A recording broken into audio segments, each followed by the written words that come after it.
பயம் காட்ட சொன்னாங்கன்னா நான் பயந்துட்டேன்னு சொல்லு.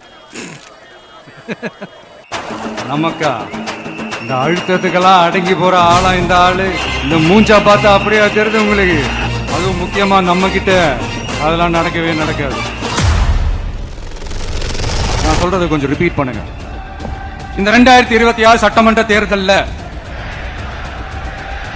நாம எல்லாரும் உண்மையாக உழைப்போம், சத்தியமாக உழைப்போம், உறுதியாக உழைப்போம், ஒற்றுமையாக உழைப்போம்.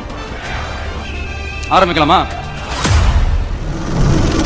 இந்த விஷயம் நம்ம பிள்ளையாச்சு, நம்ம அண்ணனாச்சு, நம்ம தம்பியாச்சுன்னு சொல்லி அவங்க மனசுல அப்படி தோணுது. ஒரு துளி ஊழல் கரை கூட படியவே படியாது, படியவும் விட மாட்டான். நீங்க கேட்கலாம், இது என்ன சினிமாவா, இதன முதல்வன் படமா, ஒரே நாள் வந்து இவர் எல்லாத்தையும் கிளீன் பண்ணிடுவாரான்னு நீங்க கேட்கலாம். ஓகே, பிராக்டிகலா அது பாசிபிள் இல்லதான். But it is a process, right? It is a process.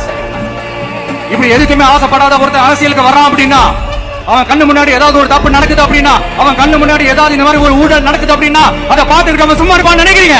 அதனால இந்த தீய சக்தியா இருக்கட்டும், இந்த ஊழல் சக்தியா இருக்கட்டும், ரெண்டு பேரும் தமிழ்நாட்டை ஆண்டவே கூடாது.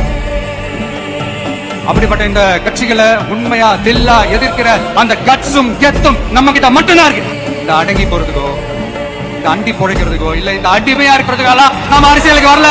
என் மண்ணுக்கும் மக்களுக்கும் யார் என்ன தீங்கு செஞ்சாலும் அதை எதிர்த்து அவங்க கிட்ட இருந்து நம்ம மக்களை பாதுகாக்கிறதுக்காக தான் நம்ம அரசியலுக்கு வந்திருக்கிறோம். இப்ப நடக்க போறது வெறும் எலெக்ஷன் கிடையாது, இது ஒரு ஜனநாயக போர்.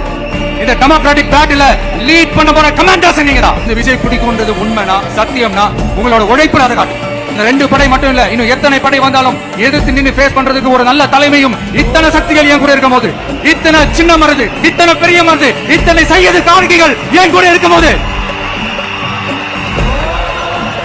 நம்ம நாட்டை நம்மளால மீட்டெடுக்க முடியாதா? எலெக்ஷன் ரிசல்ட்டுக்கு அப்புறம் இந்த தீய சக்தி கிட்ட இருந்தோம், இந்த ஊழல்வாத அடிமை சக்தி கிட்ட இருந்தோம், தமிழ்நாட்டை மீட்டுட்டோம்னு உறுதியாகி இருப்போம். அதுல என்ன மாற்று கருத்து கிடையாது. அதனால என் நெஞ்சில் குடியிருக்கும் தோழர்களே, தோழிகளே, உங்களோட நான் இருக்கேன், நம்மளோட நம்ம மக்கள் இருக்காங்க. இதுக்கு மேல என்ன வேணும்? கான்பிடென்டா இருக்க, நல்லதே நடக்கும், வெற்றி நிச்சயம். மீண்டும் சந்திக்கும் வரை நன்றி, வணக்கம்.